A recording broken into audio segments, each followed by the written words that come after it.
Bueno, pues les invito a que comencemos entonces nuestra reunión.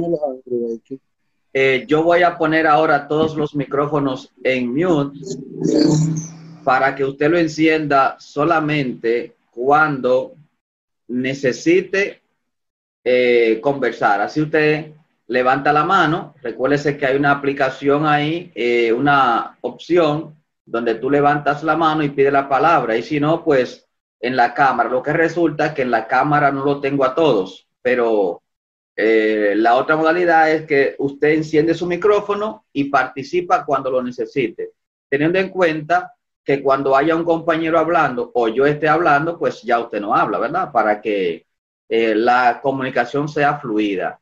Yo quisiera saber si todos me están escuchando bien.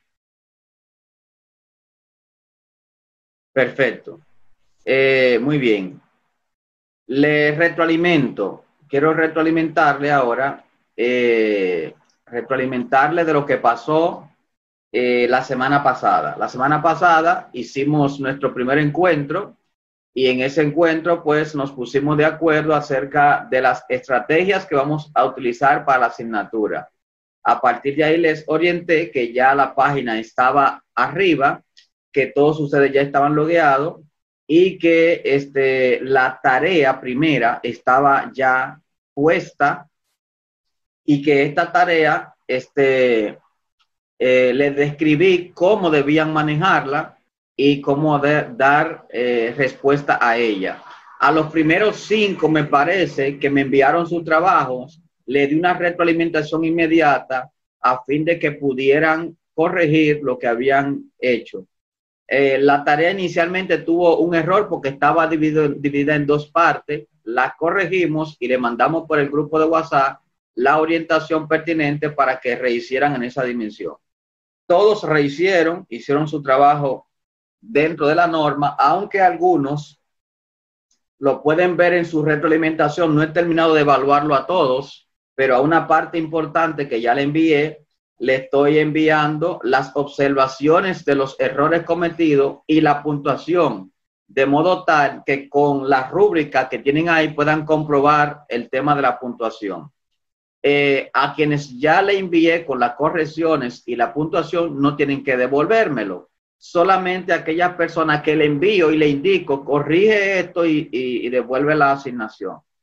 Esta asignación está conectada y cada una de ellas con los protocolos que usted va a utilizar en la redacción de su anteproyecto o de su tesis. Como usted se habrá dado cuenta, le pedimos que en el margen derecho no lleva nada, ¿verdad? No tiene margen, no tiene justificación. Es porque el sistema APA así lo pide. En el lado izquierdo de la redacción se pone una sangría que se llama sangría francesa, que esa sangría en la primera línea del párrafo, que generalmente tiene 5 espacios hacia la derecha. Y asimismo vamos a ir orientándole diferentes componentes dentro de la redacción que te van a ir conectando con el sistema de redacción del trabajo final.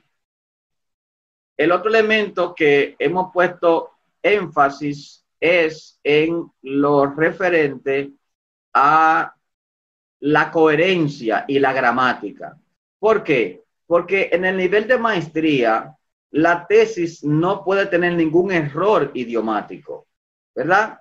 Tampoco error de redacción. Estamos muy acostumbrados a decir, fue un problema del digitador. No, el problema del digitador fue ponerlo mal, pero el problema tuyo es que lo viste y no lo corregiste.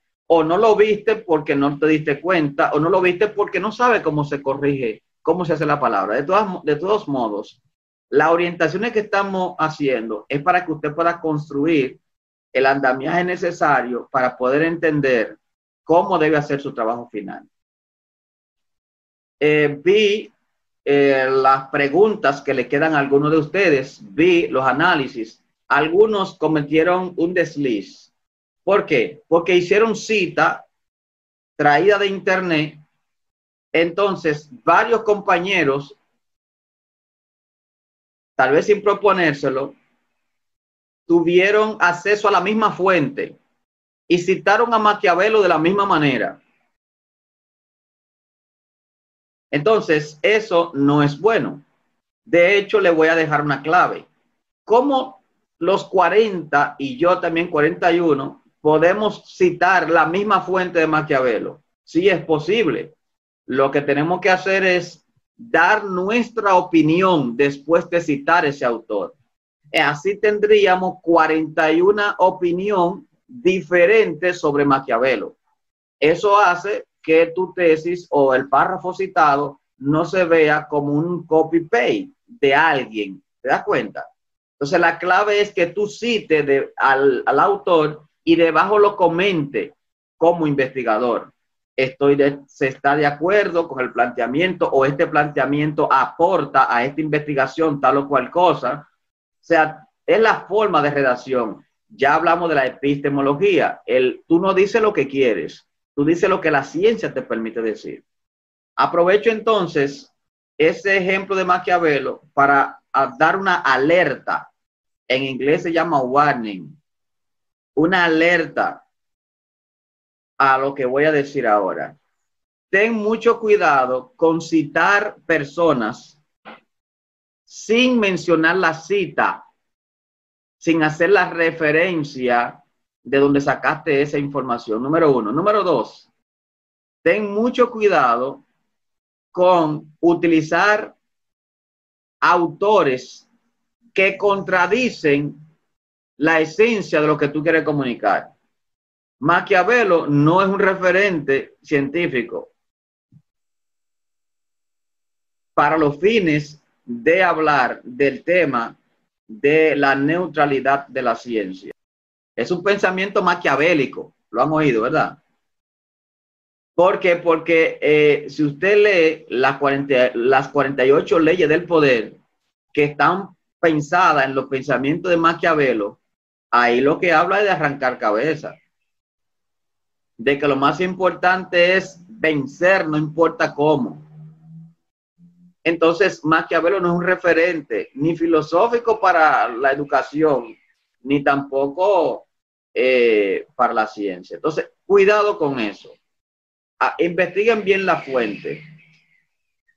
Bueno, yo quisiera que mientras usted pueda, trate de ponerle su nombre a la conexión, porque de repente yo tengo un nombre de un varón con la cara de una chica, de una maestrante, o viceversa. Entonces es importante porque todas estas grabaciones son la evidencia de que usted está en clase, ¿de acuerdo? Y todo esto va quedando registrado. Entonces es importante que usted se identifique para que cuando nos pidan las evidencias de tu participación en la asignatura, tú estés ahí y aparezca. Por eso el énfasis de la cámara, del nombre, ¿de acuerdo? Bien, ahora quiero abrir a ustedes, si alguno tiene alguna opinión sobre la asignación que quiera compartir en clase, sobre la tarea.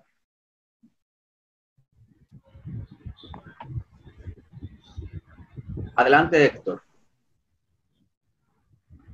Héctor, enciende tu micrófono. Héctor Remigio, enciende tu micrófono, adelante. Sí, ahora sí. Sí, te escucho. Sí. Escuchamos. Ya te he encendido. Sí. Bien, esta parte me ha salido los sentimientos a flor, ¿verdad? Por la cuestión de estos temas tan interesantes que yo había escuchado poco, ¿verdad? Y sobre esa forma de usted impartir la docencia, ¿verdad? Vía virtual, yo hice referencia más adelante. Y esa forma de ponencia también, muy sencilla, simple. O sea, he entendido bastante y estoy aprendiendo. Y creo que voy a tener fruto muy positivo y muy gigantesco al final de esta asignatura. ¿Verdad? Muy interesante, me gusta mucho porque me gusta leer mucho, me gusta indagar y yo soy de eso.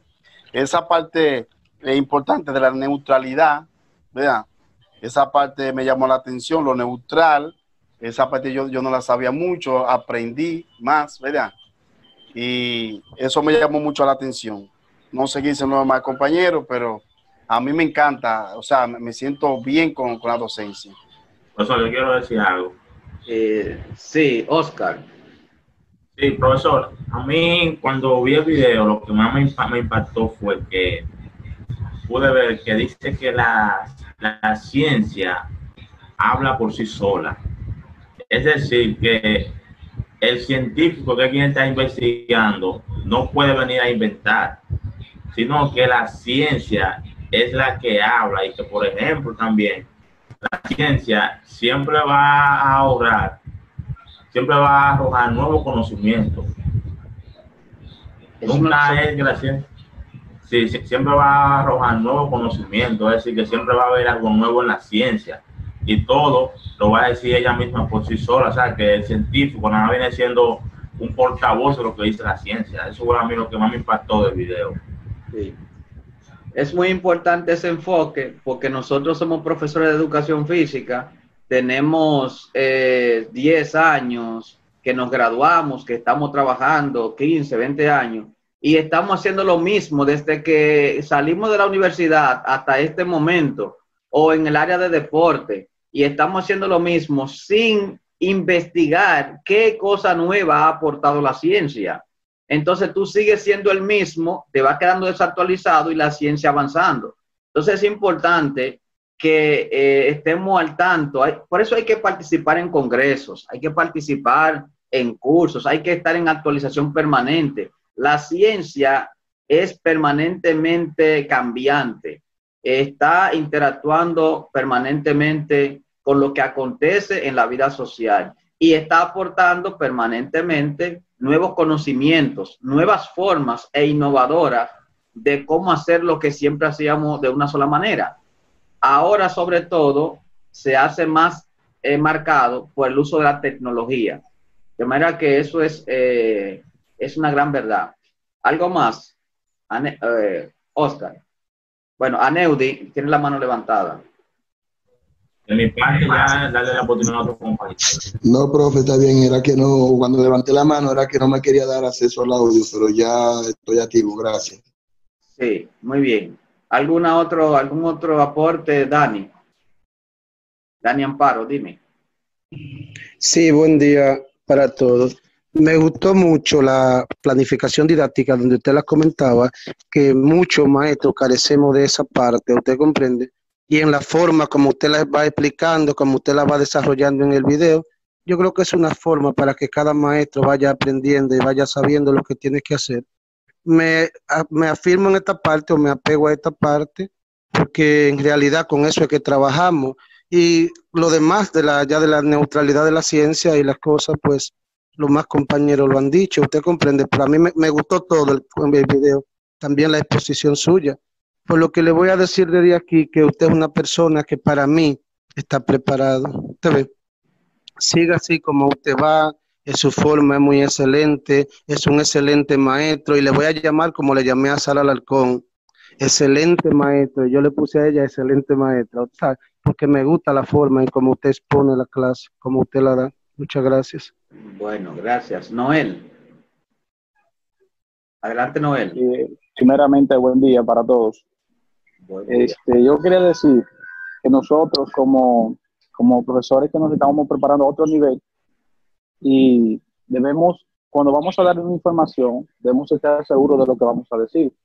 Y como nos vamos a basar en la ciencia y que nosotros investigamos, lo que tenemos que hacer es, en todos los aspectos de nuestra vida, tratar siempre de aplicar los pasos del método científico. Antes de nosotros decir algo, debemos previamente, aunque hagamos una hipótesis, pero debemos investigar para ver si lo que estamos diciendo está actualizado o si es correcto. Porque cuando nos acostumbramos a decir las cosas con base, ya es fácil, ¿no?, para nosotros hacer una investigación sobre cualquier tema, porque ya estamos acostumbrados a buscar la verdad de las cosas. Así es. Melquis. Sí, bueno, profe, ya estamos bien. Profe, yo tengo una duda respecto al establecimiento del video, que se expone que para que se considere ciencia siempre debe arrojar resultados nuevos.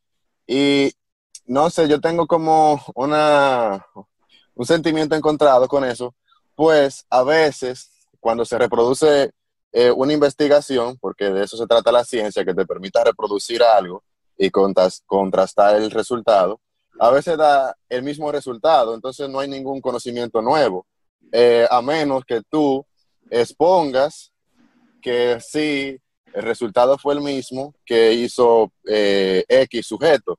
Entonces, por ejemplo, en el caso de la física, muchas de las investigaciones se reproducen y dan los mismos resultados, pero sigue siendo una investigación, aunque no arrojó nada nuevo.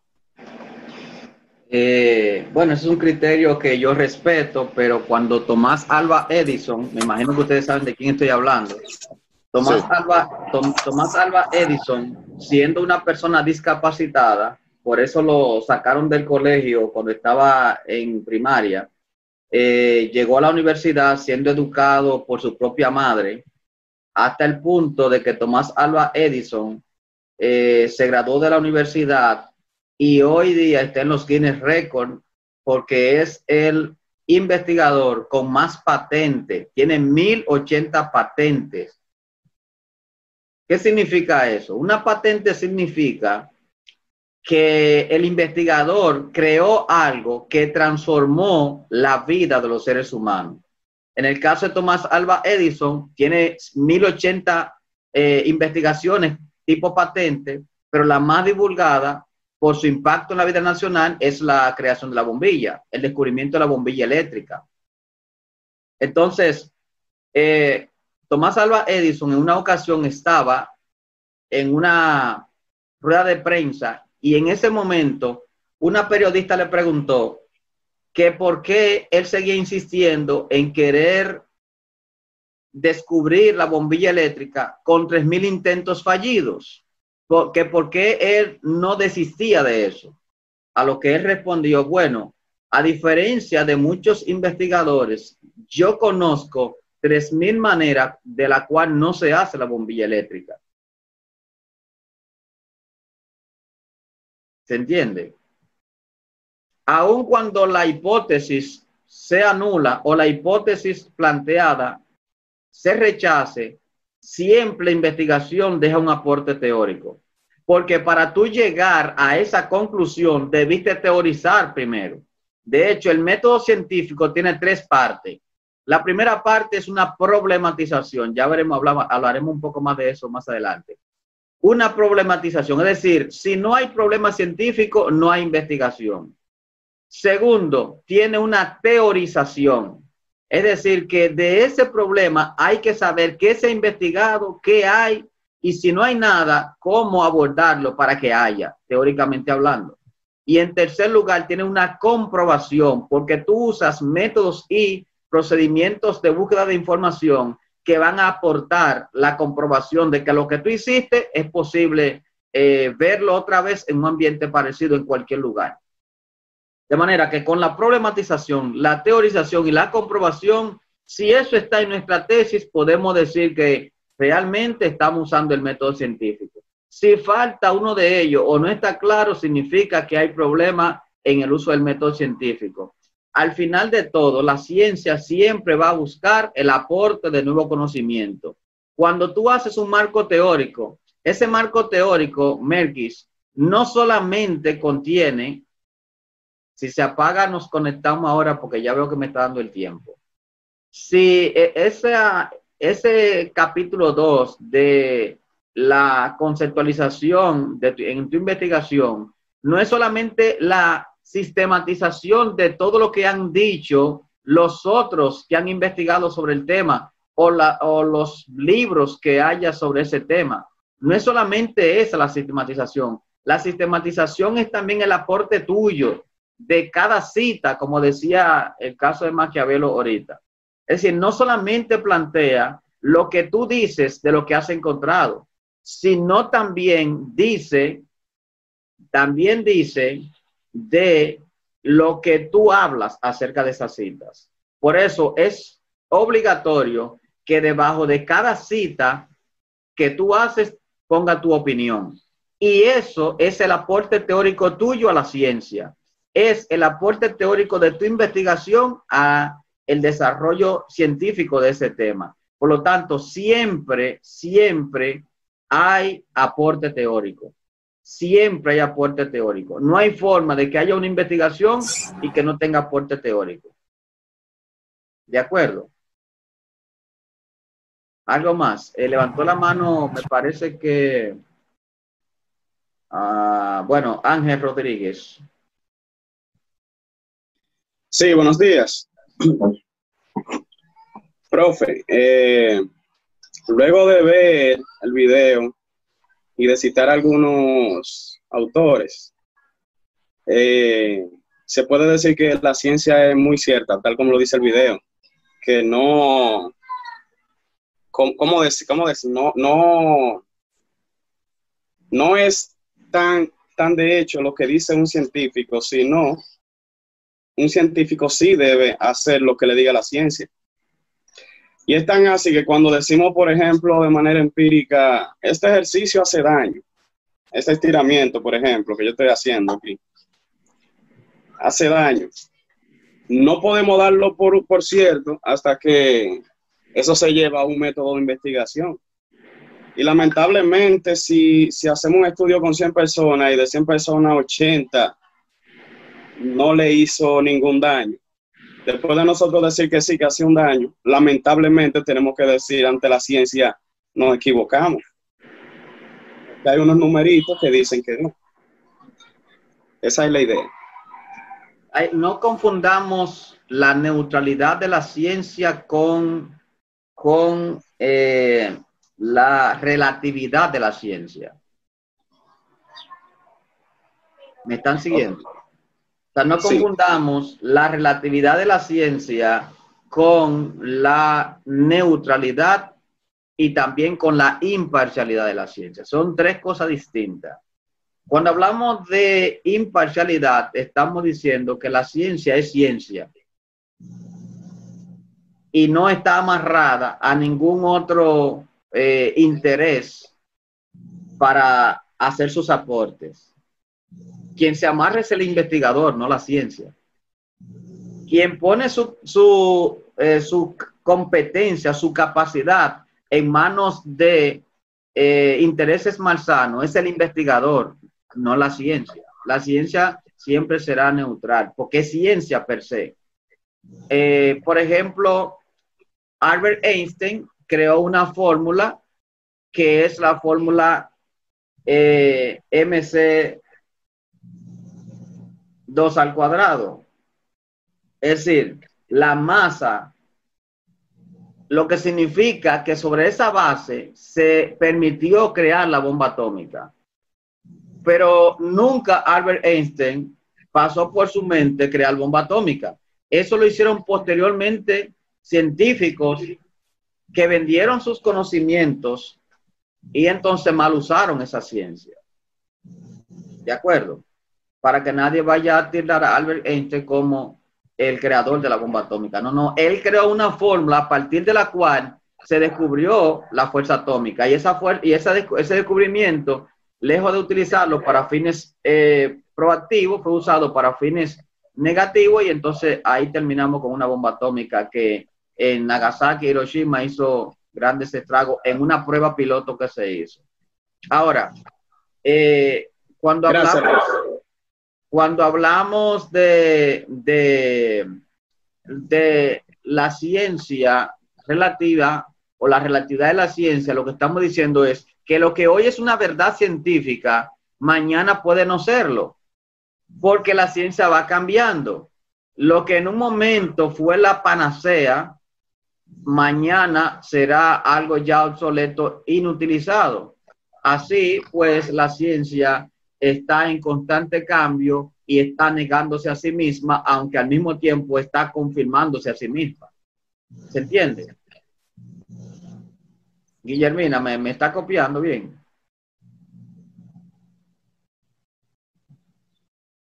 Pueden encender su micrófono y decirme sí.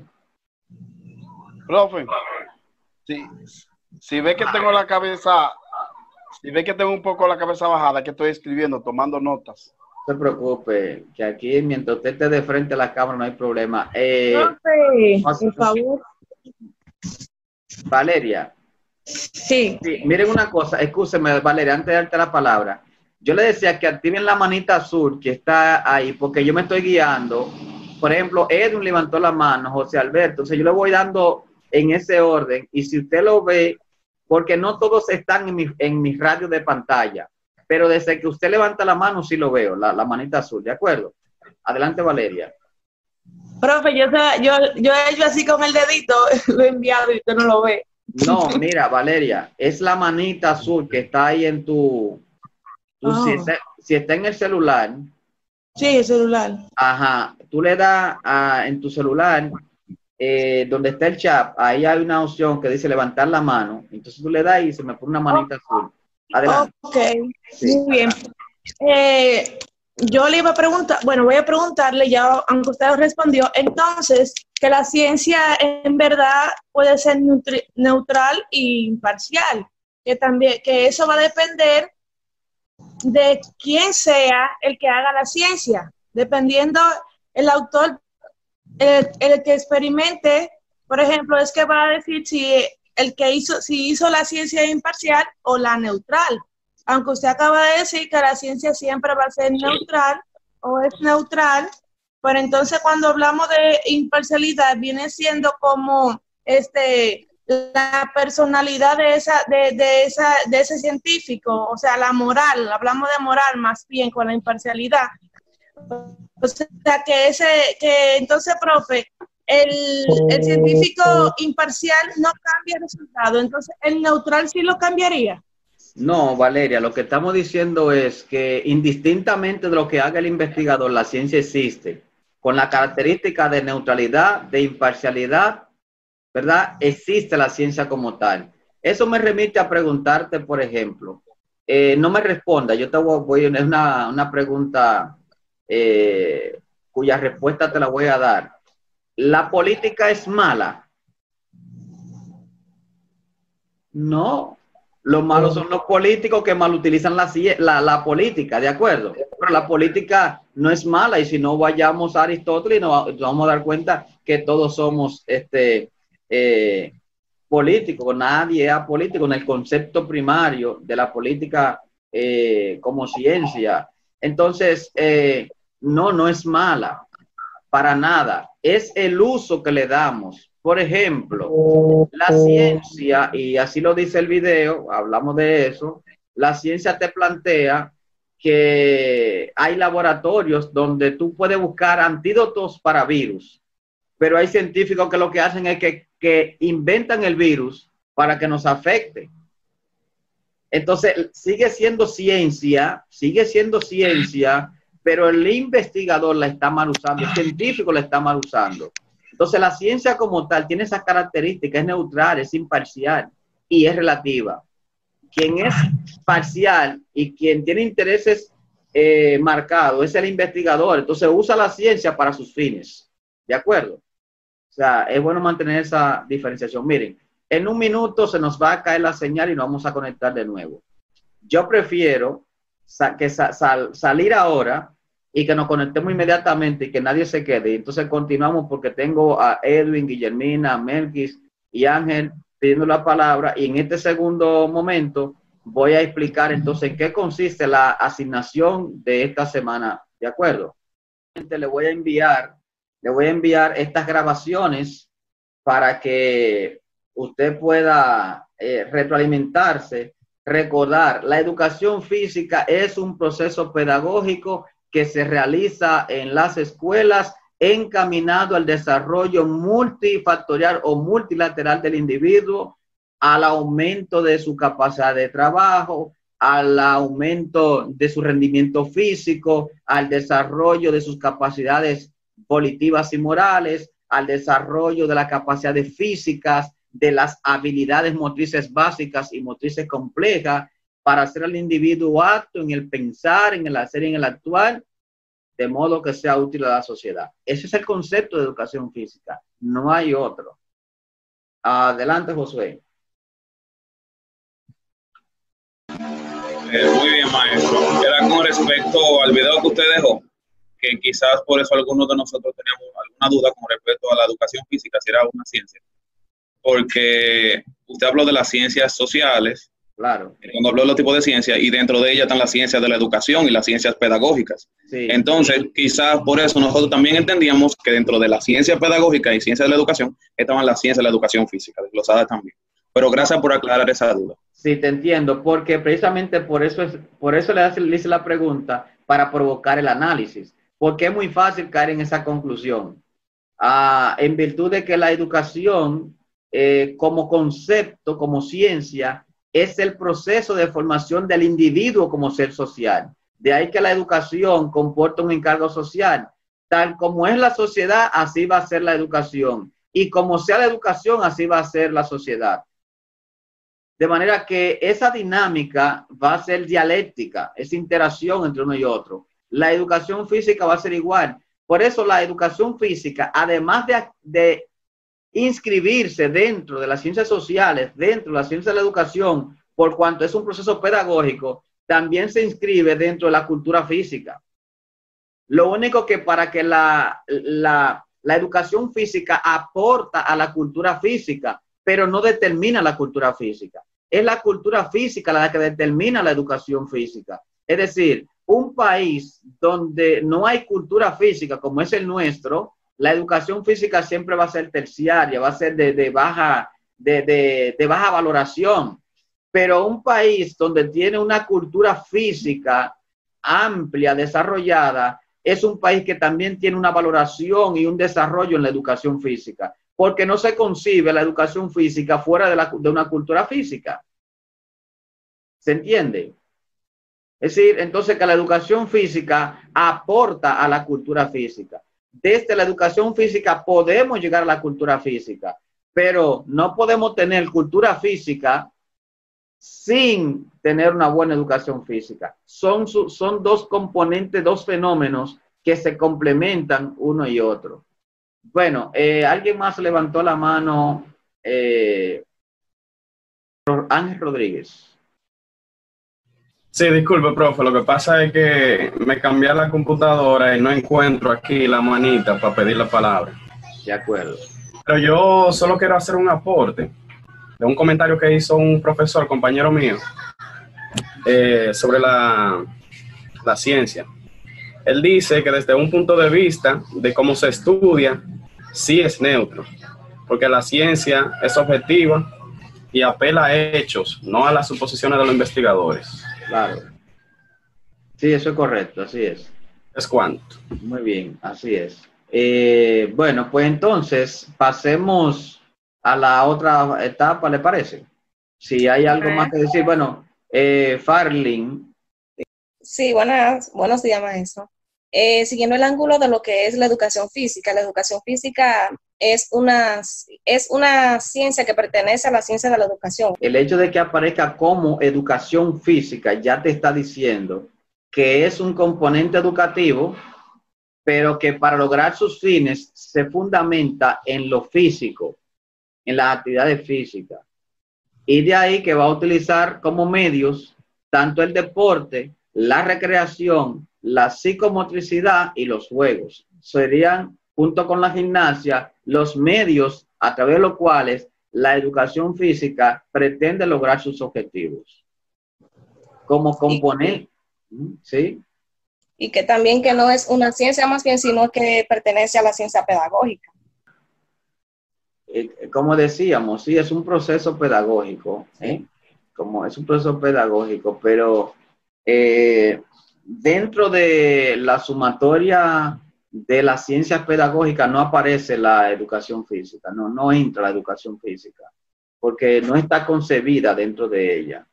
No entra, sí está la historia de la pedagogía, la sociología de la pedagogía, está la psicología pedagógica, algunos le llaman también la pedagogía social, está también la didáctica como componente de la ciencia pedagógica, pero no está la educación física, realmente no está. Es un componente pedagógico, es un proceso, no es una rama, no es una disciplina, no es una ciencia, es un proceso. ¿Se entiende? Sí. Es un proceso pedagógico, es importante que lo veamos de esa manera. Bueno, ahora sí, entonces, voy a compartir pantalla para explicarle.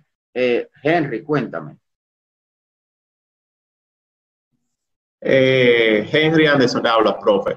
El tema en sí es complejo, es un poco complicado, porque usted hace poco dijo como que nuestra cultura básicamente no tiene alfabetización física, pero dentro de la naturaleza del área, dice que sí, que nuestra cultura debe de tenerla y está dirigida a educarla. Aunque claro está que nosotros como país, culturalmente, estamos analfabetizados de educación física. Entonces, en otros países que están más avanzados de nosotros, sí ya lo toman más,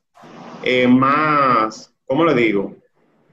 Más como de investigación, en el sentido de que estuve investigando sobre las diferentes ramas de la ciencia y está la empírica. Ahí cabe la educación física, porque ya ahí son, ya es cosa innata que uno hace y que uno va desarrollando constantemente. Pero en cambio, la ciencia en sí es estructurada, y por ser estructurada y ordenada y porque tenga objetividad y generalización, es un requisito que la educación física no es viable como ciencia, ya que esta dicha área de conocimiento es un fenómeno que pertenece a la cultura donde sus dinámicas relacionales y humanas suceden a través de la intersubjetividad de las personas que están involucradas. Por eso, dentro del grupo mío especial de la maestría, estábamos debatiendo este tema porque es complejo, porque hay muchas fuentes que investigamos aparte de su video, que lo toman tanto como una ciencia, por ser una asignatura solo que no es subjetivo, o no es objetivo, por así decirlo. Y el tema en sí es complejo porque varios compañeros míos estamos un poquito con hueco. Bueno, precisamente la tarea era precisamente que ustedes concluyeran todas esas investigaciones y tomaran partido, porque usted no puede quedarse en el aire. Después de investigar, usted tiene que tener un conocimiento claro de lo que investigó. Si no es así, usted no investigó nada. ¿Me explico? Si después de usted investigar tiene más dudas y tiene más disperso el conocimiento, entonces usted no investigó, porque lo primero que hace la investigación es que le aporta organización mental, intelectual, teórica al mismo investigador. El primero que aprende con una investigación es el investigador. Por eso tú puedes debatir y defender una tesis. ¿Por qué? Porque de eso que tú investigaste nadie sabe más que tú. Pero si tú investigaste y no aprendiste, entonces no investigaste. Tan simple como eso. Entonces, toda investigación tiene que partir de una duda, de un elemento duda. El problema es una duda, es un interrogante. Y lo que busco con la investigación es satisfacer la respuesta a la interrogante. Por lo tanto, si yo tengo una interrogante cognitiva acerca de la educación física como ciencia, y procedo a hacer una búsqueda bibliográfica y una investigación exhaustiva del término, y al final tengo más dudas, entonces yo no investigué. ¿Por qué? Porque realmente al final de todo, yo debo quedarme con claridad acerca de lo investigado. Y tengo que ver que las fuentes que voy a usar sean fuentes confiables y validables. Entonces, porque en internet tú encuentras trabajo de muchachos de 5º grado. Y cuando viene a ver, tú estás fundamentando, tengo un trabajo de 5º grado y tengo una maestría. Hay que investigar, hay que buscar fuentes confiables. De ahí que la educación física no hay forma de concebirla como ciencia. En el análisis estrecho y amplio, incluso etimológico, no hay forma de que la educación física sea una ciencia. Yo no hablé en ningún momento usé el término analfabetismo ni alfabetismo. No usé ese término, porque yo hablé de cultura física.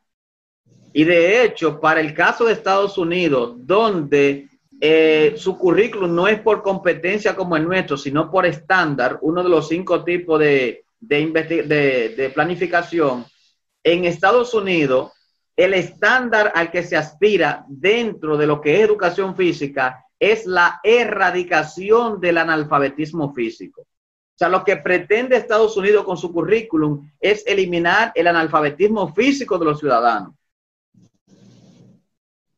Ojalá y aquí fuera así, porque los primeros analfabetos muchas veces somos los mismos profesores de educación física, cuyo descuido físico desdice mucho de la profesión. ¿Por qué? Porque nos hemos quedado en un empirismo. Oye, Henry, toda ciencia en su primera etapa es empírica, porque el problema es empírico. El problema surge de la práctica. El problema científico es una contradicción entre la teoría y la práctica. Es a lo que dicen los libros, porque en la práctica no sucede. O es a lo que está aconteciendo en la práctica, pero que no tiene sustento teórico en las bibliografías. Entonces, ese es el problema científico. En tal sentido, nosotros somos sujetos investigables, porque nosotros somos los portadores de la educación física y tenemos una muestra física de falta de educación motriz. Porque comemos como locos, sin criterio, sin conciencia, no hacemos actividad física y es lo que le enseñamos a los niños. Entonces, siempre que digo este argumento, golpea fuertemente, pero no cambiamos. Y como diría José Martí, la práctica es todo el criterio de la verdad. La ciencia tiene que aportarnos a nosotros ingredientes para vivir mejor, no para vivir peor. Y si somos educadores físicos, entonces lo primero que debemos tener educación física somos nosotros, porque nadie puede dar lo que no tiene. Una cosa es que usted sea y yo seamos asalariados de la educación, dando clase de educación física, y otra cosa es que seamos educadores físicos. El educador físico vive la educación física en su práctica diaria. No es el que la habla, es el que la enseña porque la modela. Entonces, el educador físico debe ser el modelo a seguir, no simplemente el que habla de la educación física. Y eso está aquí a todos los niveles. Por eso yo hablo de que no hay cultura física. Y no hablo de analfabetismo físico porque el analfabetismo existe tanto en lo funcional, tanto en lo intelectual, como también en lo físico en República Dominicana. La educación física del país es investigable porque cumple con muy poco de los estándares de calidad de la educación física, empezando por el mismo profesor, luego por el alumno, luego el entorno, que son investigables todo eso. El currículum, ¿en qué medida el currículum permite ser competente, puesto en la práctica, cuando tú no tienes ni siquiera los medios de trabajo, cuando tienes que dar clase en el sol y el sol aquí es despiadado? Entonces son condiciones investigables, son problemas sujetos de investigación. Entonces lo que quiero que veamos es por ahí este tema. Yo solo quería decir, profe, una definición de la educación física. Dice, es un conjunto de disciplinas corporales destinadas al mantenimiento y mejora de las cualidades físicas. Es que la educación física no solamente es para los físicos, es que también impacta lo volitivo, en la voluntad, la moral, la ética. Le voy a compartir parte del fundamento teórico de mi tesis de doctoral para que donde están todos estos conceptos vistos por diferentes autores y enfocando, precisando a quien yo me inscribo dentro del concepto, que es al doctor Ariel Ruiz Aguilera. Él es muy práctico, no se queda solamente en el fundamento teórico, para poder lograr explicarle con claridad la asignación de esta semana. Por lo tanto, yo voy a compartir mi pantalla ahora y quiero que me confirmen que la están viendo. Sí. Sí, se ve y no se ve claro, no le afecta nada. Que no está bien. Está bien. Bien, entonces, estamos aquí, ¿verdad? Ya ustedes agotaron esta parte. Fíjense que me quedan 15 personas por mandarle las evaluaciones, de manera que le estaré enviando en el transcurso de hoy y mañana para que puedan entonces comenzar. Hoy le voy a habilitar esta de aquí, le voy a habilitar esa práctica, ¿verdad? Entonces, déjenme loguearme para que ustedes puedan ver.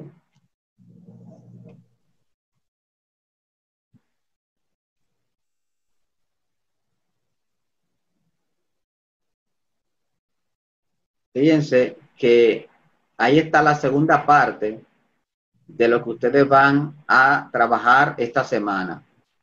Este es un segundo video que en este caso trata el tema 2 y lo que vamos a ver aquí es lo que tiene que ver con los paradigmas y luego haremos una discusión sobre los paradigmas basado en esta tarea que será la próxima semana. A las 9 de la mañana nos vamos a encontrar otra vez para entonces trabajar lo referente a este tema. Aquí usted va a encontrar la asignación. Fíjese que algunos cometieron el error de que aún le estoy indicando que el tipo de letra es Times New Roman 12, lo mandaron en otro tipo, en otra tipografía. Y tienen que trabajar con la orientación, note que está escrito.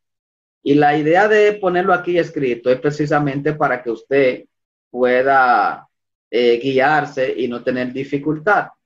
Entonces, lea primero la asignación y luego responda para los fines de poder trabajar con ella. En este video que le he preparado, se trata el tema de los paradigmas. Toda investigación debe estar dentro de uno de estos 3 paradigmas que están en el video. Entonces, después de ver el video, usted va a hacer un cuadro sinóptico. ¿Se entiende un cuadro sinóptico? ¿De qué estamos hablando? Me responden ahí. ¿Puede explicarlo? Bueno, si puede explicarlo, profe, mucho mejor. Ustedes ven el cuadrito de la rúbrica que tiene la tarea. Sí, el cuadro sí. Exacto. Igual que ese, pero usted va a poner los aspectos, tipo de investigación, método. Ok, le voy a hacer uno aquí. Le estoy pidiendo que hagan un cuadro que contenga y lo voy a ir pasando para que... No, todavía. No se preocupe, que ya lo van a ver ahora. Ahí lo ven, ¿verdad? Sí. Ahí lo ven. Sí, señor. Yo lo pasé esto para acá para ponerlo así, para que usted entonces, a ver, para darle una idea solamente. Una idea. Entonces, a ver. Déjenme mover esto para acá. Mover esto para acá. Entonces aquí le pongo, por ejemplo, paradigmas. Entonces aquí tomo este y lo pongo aquí. Así te va a poner todos. Lo que tiene que ver con procesamiento estadístico, resultados, participación del investigador. Cada uno lo va a poner uno al lado de otro aquí. Entonces aquí va a poner los 3 paradigmas. Yo le voy a poner paradigma 1, paradigma 2 y paradigma 3. Pero ustedes le van a poner el nombre que aparece en el video. ¿Sí me entendieron ahí? Sí. Ahora sí. Entonces, yo le estoy poniendo paradigma 1, paradigma 2 y paradigma 3, pero ustedes le van a poner el nombre del paradigma que aparece en el video. Entonces, ustedes van a buscar en el paradigma 1 a qué tipo de investigación corresponde, qué método utiliza, qué sistema de recopilación, cuál es la participación del investigador, y van a ir llenando este cuadro, que es un cuadro sinóptico. ¿Ya se entendió? Perfecto, profe, ahí ya sí. Emanuel, ¿tú te estás durmiendo? Sí, Profe. Perdón, Emanuel Emilio, ¿está entendiendo o te está durmiendo? Pues, no, profe, yo no me estoy Está bien, durmiendo. está bien. Está bien, es para saber que estamos activos. Entonces, ahora es el punto 1. Usted lo que va a hacer un cuadro sinóptico. El segundo aspecto que va a responder es en cuál de los paradigmas prefiere apoyar tu investigación. De esos 3, después de ver la característica, en cuál de los 3 tú vas a apoyar tu investigación y por qué. ¿Estamos claros? La tercera cuestionante presenta los acuerdos o desacuerdos con los contenidos estudiados en el video. Entonces ahí tú vas a volver ahora sobre el video y vas a plantearte qué acuerdo o qué desacuerdo tú tienes con lo que se planteó. Ahí está la rúbrica. Esa asignación va a ser desde mañana, se la voy a subir hoy, pero corre desde mañana hasta el día 13 de julio. O sea, una semana para darle respuesta. ¿De acuerdo? ¿Preguntas? Sí, maestro. Sí, dígame. En cuestión a la pregunta que hay 2 preguntas. Nosotros no vamos a copiar la pregunta, sino que vamos a hacer como párrafo, un ejemplo, enfatizando sobre esa pregunta. No es necesario escribir la pregunta. Darle respuestas. Ajá. Farlin, el mismo modelo que tú usaste, fíjate que yo no he cambiado modelo, ya tú tienes la tarea 1 y tienes las orientaciones y tienes las correcciones y las observaciones, entonces estamos en el mismo formato, no he cambiado el formato. Fíjate que estoy usando unas orientaciones, una rúbrica y una característica de redacción de la tarea. No hay nada nuevo, solamente es continuar con el mismo proceso. Ok, gracias, maestro. Yo pongo la justificación de la pregunta para que tú entiendas lo que tienes que hacer, pero tú hablas con un párrafo. Profe, perdón, una preguntita. Te escucho. Este cuadro sinóptico va entonces en el momento que usted pide esto, ¿en qué momento entonces va? Si vamos a hacer párrafo como lo hicimos, sin dentro de la pregunta, pero este párrafo va adentro entonces o va de último. Mira lo que dice la asignación. A ver, ¿con quién que estoy hablando? Porque tengo ahora limitada la pantalla. Héctor.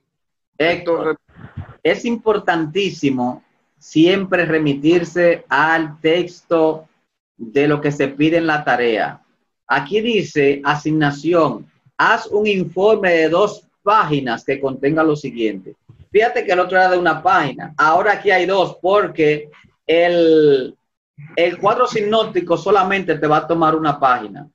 Y la otra página será la parte de la pregunta 2 y el aspecto número 3. O sea que va a necesitar 2 páginas para esto. Pero yo quiero potenciar en ustedes la capacidad de resumen.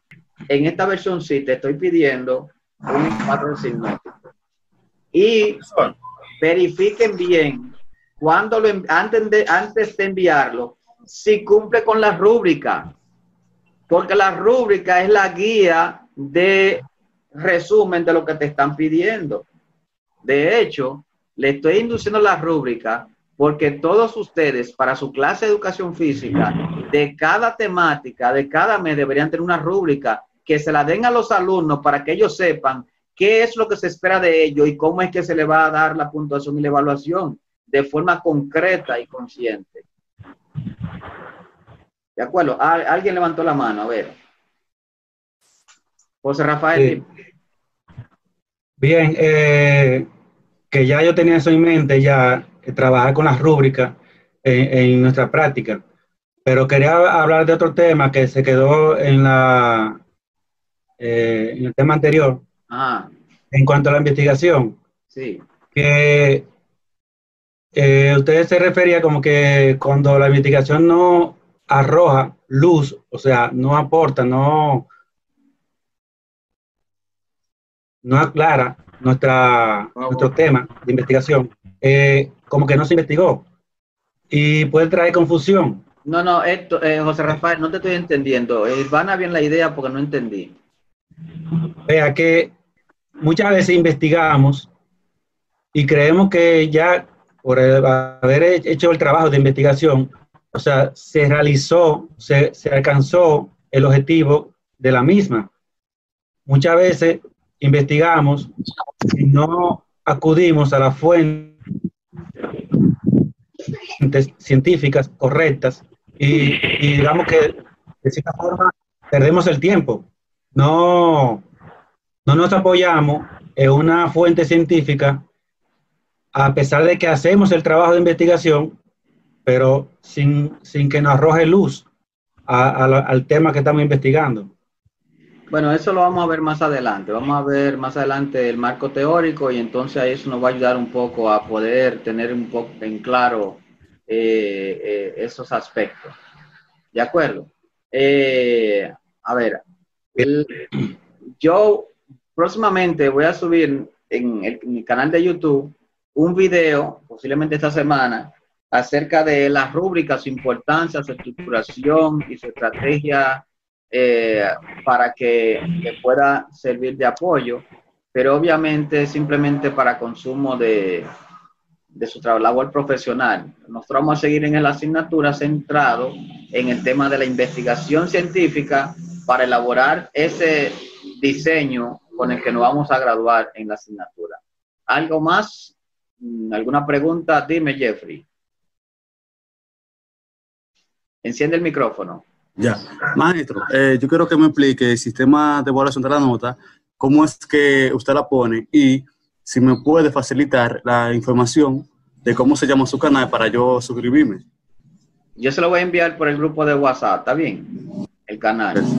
El sistema de la calificación, Jeffrey, está en cada asignatura, en cada tarea. Cada tarea, perdóname, te respondo así. Cada tarea tiene una puntuación asignada y esa puntuación se suma en la página, se divide entre ellas y te da un resultado final. Eso yo lo entiendo.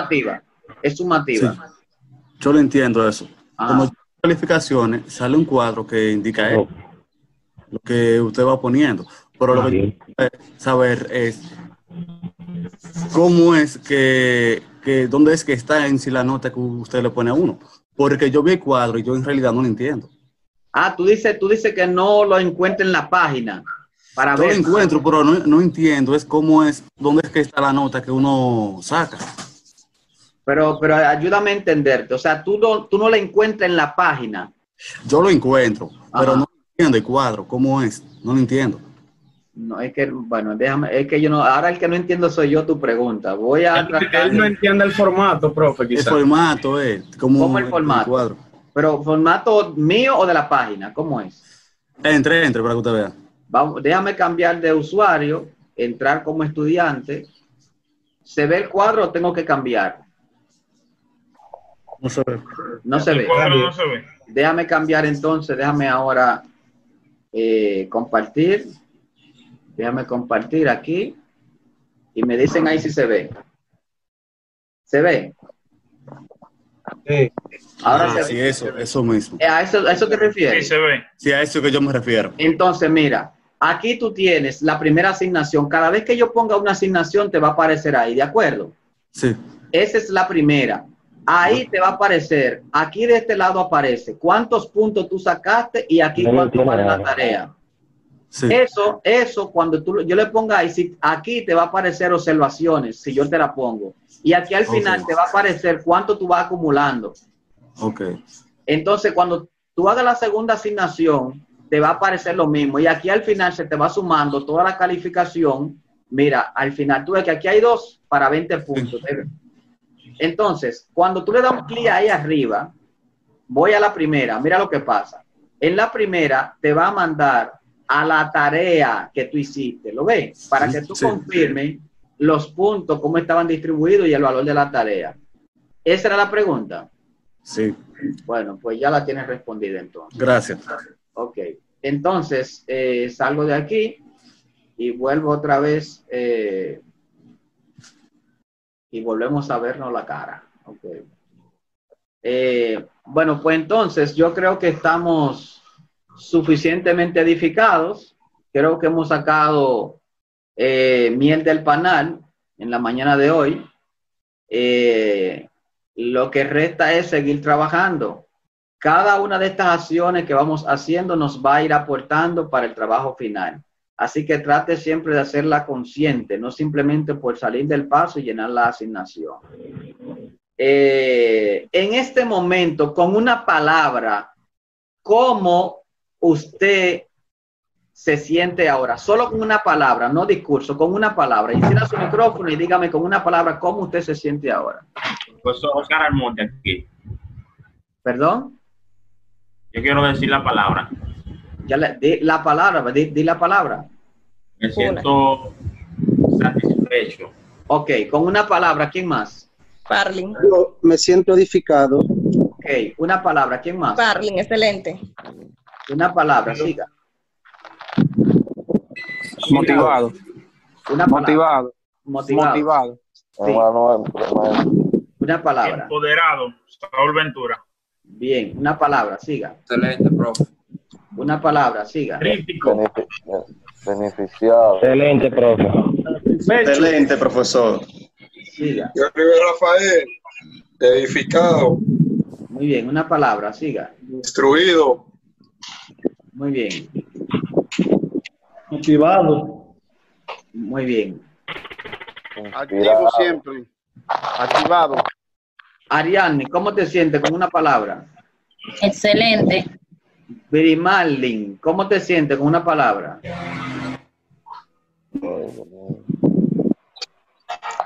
Motivada. ¿Perdón? Motivada. Bueno, eso está muy bueno. Juan José, empoderado, profe. Muy bien. ¿Quién más? Freudy Marte, excelente, profe. Bien, muy bien. Pues yo, por mi parte, me siento muy complacido de todo lo que vamos mirando, pero me voy a sentir mucho más complacido cuando al final cada uno me reporte su anteproyecto de investigación bien delineado y con conciencia científica de lo que está haciendo. Necesitamos en educación física investigar para aportar soluciones, no simplemente para graduarnos. Y necesitamos que usted salga de esta asignatura, no simplemente con la capacidad de hacer un anteproyecto, sino también de entenderlo, incluso para enseñarle a otros, no simplemente para consumo personal. ¿Alguna pregunta? ¿Algo que decir al final? Porque hemos terminado. Quedo pendiente entonces de enviarle los conceptos por el grupo de WhatsApp, en el canal de YouTube, y colgarle en la página algunos documentos, libros que sirvan tanto para el aspecto de la metodología, reforzamiento, libros virtuales, como algunos textos digitales que puedan ser de utilidad para ustedes. Eso lo van a encontrar en una carpeta que se va a llamar Recursos Didácticos. Una carpeta, usted le da, la abre y va a descargar ahí lo que usted necesite. Entonces, el próximo domingo nos vemos a las 9 de la mañana para seguir revisando la segunda tarea y prepararnos para la tercera.